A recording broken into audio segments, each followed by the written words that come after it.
सो good morning class. So बच्चों, आज मैं आप लोगों के सम्मुख लेकर आई हूँ कविता नदी के द्वीप, जो कि आपके काव्य मंजरी पुस्तक की पृष्ठ संख्या 19 पर है और इसके लेखक हैं सच्चिदानंद हीरानंद वात्सायन और इनका जो शॉर्ट नेम है, निक नेम है, वो है अज्ञे। सो इनकी जीवनी में आप लोगों के सम्मुख पढ़ने जा रही हूँ। सच्चिदानंद हीरानंद वात्सायन अज्ञे का जन्म 7 मार्च 1911 को उत्तर प्रदेश के देवरिया जनपद के कसिया नामक ग्राम में हुआ। क्रांतिकारी आंदोलन में भाग लेने के कारण इन्हें कई बार जेल जाना पड़ा। ठीक है, जेल की यात्रा भी करनी पड़ी। पिता की सेवा निवृत्ति के बाद कुछ समय तक ये सैनिक और विशाल भारत के संपादकीय विभाग में कार्यरत रहे। ठीक है, सन 1943 और 46 तक सेना में रहे। ठीक है, सेना में भी ये रहे। यहाँ से मुक्त होने पर इलाहाबाद से प्रकाशित प्रतीक एक पत्रिका है से जुड़ गए। इन्होंने अनेक पत्र पत्रिकाओं का भी संपादन किया, जिसमें विशाल भारत, दिनमान, नव भारत टाइम्स तथा नया प्रतीक शामिल है। कुछ दिन ये आकाशवाणी से भी संबद्ध रहे। आकाशवाणी क्या? आपका ये रेडियो चैनल है बच्चों। ठीक है, सो ये काफ़ी पुराना है, काफ़ी समय से ये इंडिया में चलता है। सो कैलिफोर्निया विश्वविद्यालय में इन्होंने कुछ समय तक अध्यापन भी किया। ठीक है, 4 अप्रैल 1987 में इनका निधन हो गया। सो अज्ञे जी प्रतिभा बहुमुखी है, यानी कि मल्टी टैलेंटेड। ओके, आंगन के पार द्वार इत्यलम, हरे घास पर क्षण भर, इंद्रधनु रौंदे हुए ये, अरियो करुणा प्रभामय, सुनहले शैवाल, कितनी नाव में कितनी बार, तथा पूर्वा इनकी प्रसिद्ध काव्य रचनाएं हैं। सन 1978 में कितनी नाव में कितनी बार नामक काव्य रचना पर इन्हें ज्ञानपीठ पुरस्कार भी प्राप्त हुआ।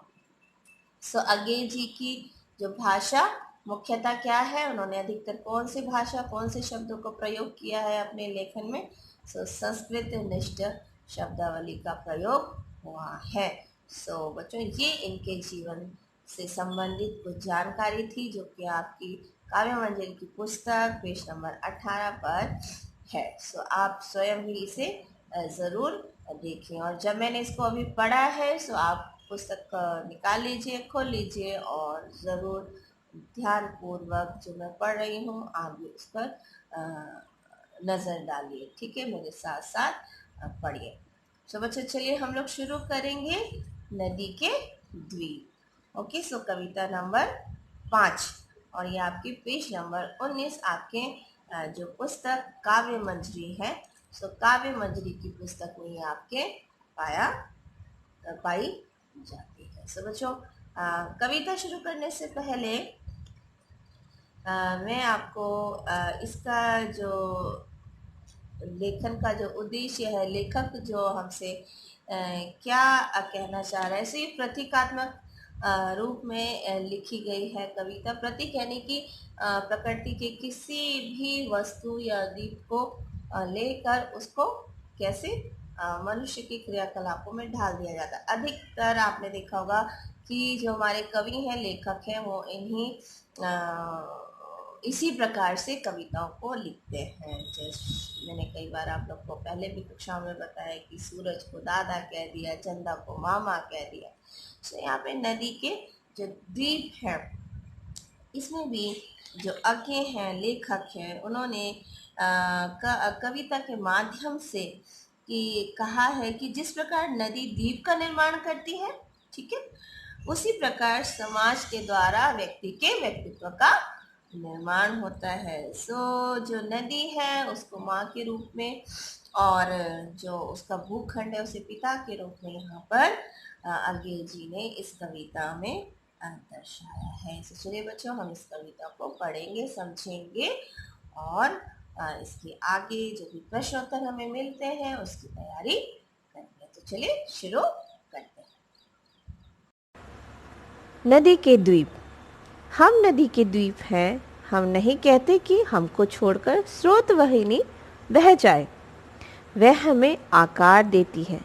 हमारे कोण, गलियां, अंतरीप, उभार, सैकत कूल सब गोलाइयाँ उसकी गढ़ी हैं। सो बच्चों, यहाँ पर कवि इस कविता के माध्यम से, इन पंक्तियों के माध्यम से हमसे क्या कह रहे हैं? ठीक है, सो कवि कहता है कि नदी ही द्वीप का निर्माण करती है, वही द्वीप को आकार यानी कि एक शेप में ढालती है। द्वीप नहीं चाहता कि नदी उसकी उपेक्षा करती हुई, उसे छोड़कर या उपेक्षा करती हुई यानी कि हम कह सकते हैं कुछ भी बुराई करती हुई या नज़रअंदाज करती हुई आगे निकल जाए। द्वीप के कोण, ठीक है, उसके मध्य का उठान, उसके मार्ग, बालू के किनारे सभी गोलाकार आकृति नदी ही की देन है। द्वीप को नदी से अलग नहीं किया जा सकता। सो एक माँ के गर्भ में जब हमारा पालन होता है तो उसी प्रकार से हमारा जो विकास होता है, जैसे यहाँ पर नदी ने उसका निर्माण किया है, सो उसी प्रकार से यहाँ पर नदी के द्वीप का निर्माण भी हुआ है। ठीक है, सो बच्चों यहाँ पर मैं आपके सामने कुछ शब्दों के अर्थ भी रखना चाहूँगी ताकि आपको जब आप स्वयं पढ़े तो याद रहे। सो यहाँ पर आप देख सकते हैं स्रोत स्विनी। तो यहाँ पर स्रोत स्विनी का जो अर्थ है वो है नदी। ठीक है, और फिर आप देख सकते हैं कि यहाँ पर आकार, आकार शब्द क्या है? रूप। ठीक है, कोण क्या है? कोण, कोने। ओके, और उभार क्या है? ये उभार यानी कि उठाव। आप देख सकते हैं द्वीप उठे हुए रहते हैं नदियों के बीच में।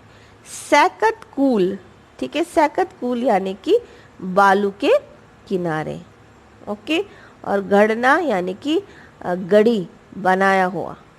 ठीक है बच्चों, सो और अंतरीप, ठीक है, अंतरीप एक शब्द है। अंतरीप का अर्थ है आपका द्वीपों के बीच का उठान।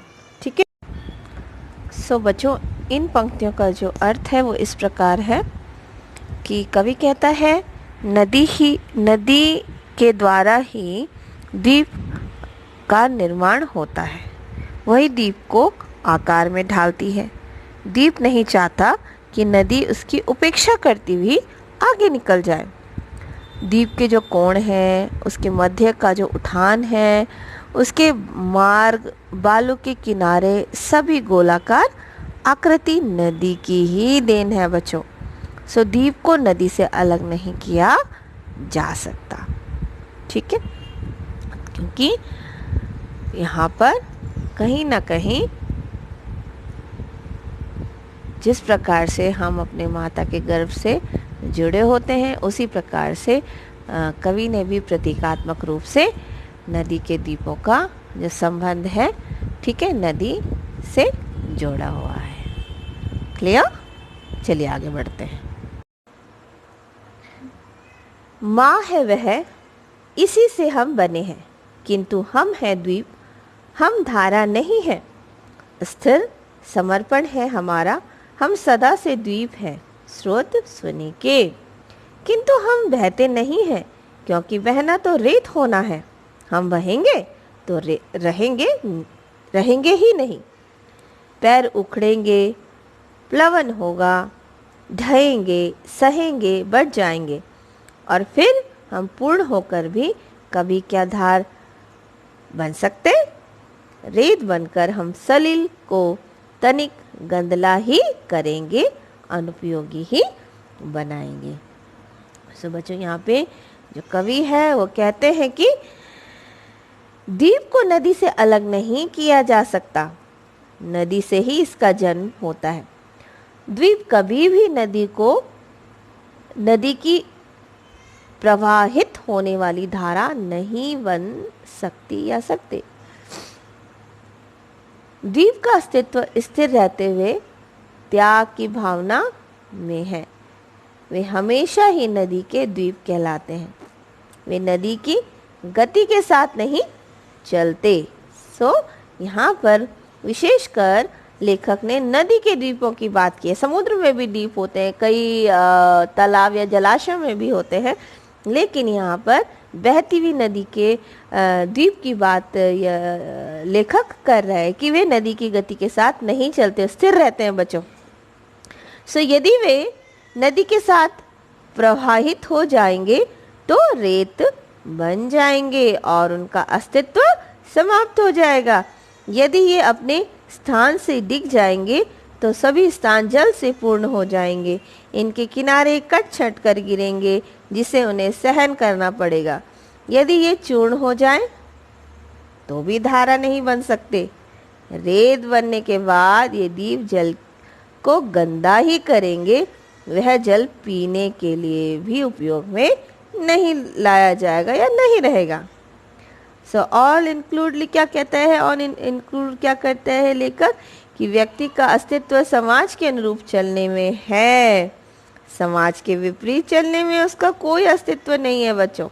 ठीक है, समाज के हित में कार्य करने से व्यक्ति के व्यक्तित्व का विकास होगा। व्यक्ति अपनी यहाँ पर बच्चों क्या है कि समाज के हित में कार्य करने से व्यक्ति के व्यक्तित्व का विकास ही होगा। ठीक है, वो पिछड़ेगा नहीं। अपनी जो व्यक्ति की जो स्वयं की बुराइयां हैं, उसकी विकृतियां हैं, यदि वो इन सब बुराइयों को समाज में मिश्रित नहीं होने दे तो तभी समाज का परिवेश दूषित नहीं होगा। यदि दीप टूट टूट कर जल में मिल जाए वो क्या करेंगे? स्वच्छ करेंगे और नदी के जल को नहीं वो दूषित करेंगे। यहाँ पर द्वीप बिल्कुल सहनशील है और त्यागी कहा गया है। वो एक जगह पे स्थिर है और नदी उससे टकरा कर बहती जाती है, लेकिन वो किसी भी तरह से नदी को दूषित नहीं करता। हम मानव के जो एक कर्तव्य होना चाहिए, इस कर्तव्य का हमेशा हमें स्मरण होना चाहिए कि हमें किसी भी रीति से हमारे समाज में जो विकृतियां हैं हमारे द्वारा हैं, ठीक है, उनको हम समाज में मिलने ना दें, है ना। और आगे आने वाले भविष्य में हमारा देश किसी भी तरह से दूषित या अविकसित ना रहे। क्लियर? आगे बढ़ेंगे बच्चों। द्वीप है हम, यह नहीं है शाप, यह अपनी नियति है। हम नदी के पुत्र हैं, बैठे नदी के क्रोध में, वह वृत्त भूखंड से हमको मिलाती है और वह भूखंड अपना पितर है।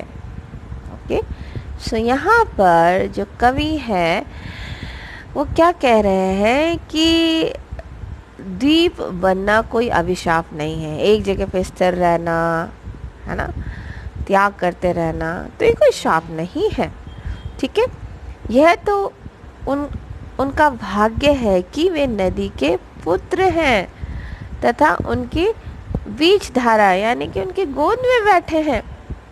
वे नदी की गोद में बैठे हैं। नदी उनका अस्तित्व शेष भूभाग से जोड़ती है।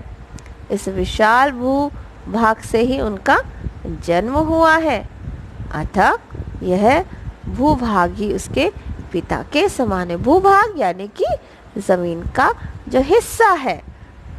कहने का तात्पर्य है कि व्यक्ति को समाज ने ही मानवीय गुणों को दिया है। समाज ही उसके व्यक्तित्व का निर्माण करता है। समाज के बीच में ही मनुष्य रहता है, इसलिए समाज उसका निर्माता है या उसका हम पिता भी कह सकते हैं। जिस प्रकार से ये भूखंड इस द्वीप का पिता है ना, भूखंड को पितर है यानी कि उसका पिता है। बच्चों, आपने देखा है कि ये भूखंड ऑब्वियसली कहीं ना कहीं इस भूभाग यानी कि अगर हम नीचे गहराई में जाए तो वो भूभाग से मिला हुआ ही, लेकिन इस नदी ने इसको अपने बीचों बीच जन्म दिया है, वो नदी के गोद में बैठा हुआ है। देखिए, सो हमें क्या है कि जब हम माता की गोद में होते हैं तो हमें किसी चीज़ की आवश्यकता नहीं है, हम कितना आराम पाते हैं ये हम ही बेहतर जानते हैं। तो उसी प्रकार से जो ये द्वीप है ये भी संतुष्ट है ना, कि वो अपनी माँ की गोद में बैठे हैं, है ना। और क्या है कि और यहाँ पे लेखक साफ साफ कह रहा है कि ऐसा नहीं है कि ये कोई शाप है, नदी के द्वीप बनना कोई शाप नहीं है। हमको जो मनुष्य जीवन ईश्वर ने दिया है ये इतना खूबसूरत है, तो क्या ये मनुष्य जीवन कोई शाप है? हम सबसे बुद्धिजीवी है ना, हर बात में कह सकते हैं कि सभी गुणों में संपन्न है। लेकिन यदि हम इन गुणों को छोड़कर विकृतियों को अपने समाज में मिला लेंगे बच्चों, तो हमारा समाज का निर्माण बिल्कुल भी नहीं रहेगा। ठीक है, सो हम मनुष्य ही, हर एक मनुष्य समाज के जन्मदाता हैं। हमारा व्यवहार ही आगे के भविष्य में जो जनरेशन है उसमें जाएगा। हमारे रीति, हमारे संस्कार, हमारे जितना भी अच्छाइयाँ हैं यदि हम अपने समाज में रोपित करेंगे सो आगे वो फलवंत भी होगी। सो इसलिए यदि द्वीप अपने स्थान से दिख जाएंगे तो सभी स्थान जल से परिपूर्ण हो जाएंगे, कहीं पर भी भूभाग नहीं रहेगा। तो व्यक्ति का अस्तित्व समाज के साथ चलने में है, ठीक है, और उसके विपरीत चलने में क्या होगा बच्चों? उसका अस्तित्व नष्ट हो जाएगा। और समाज के हित में काम करने से व्यक्ति के व्यक्तित्व का विकास भी तो होता है। ठीक है, ये बात मैं कई बारी आपको कह चुकी हूँ। और अंत में यह कहूँगी कि व्यक्ति को चाहिए कि वह अपनी विकृतियों को समाज में मिश्रित ना होने दे, इससे समाज का परिवेश दूषित होगा। ठीक है, और जो सभी व्यक्तियों को हानि पहुंचाएगा। सो इस कविता का ये जो व्याख्या है बच्चों आप ध्यान से सुने। ठीक है, यदि आपको कहीं पर समझ नहीं आता तो आप मुझे पूछ सकते हैं ज़ूम क्लास में या अलग से कॉल करके भी। ठीक है, सो इससे संबंधित प्रश्न और उत्तर आपको मैं MCB में दूंगी। सो आई होप ये आसान सी कविता है, ठीक है, और आपको समझ आ गई होगी। So thank you and bye bye.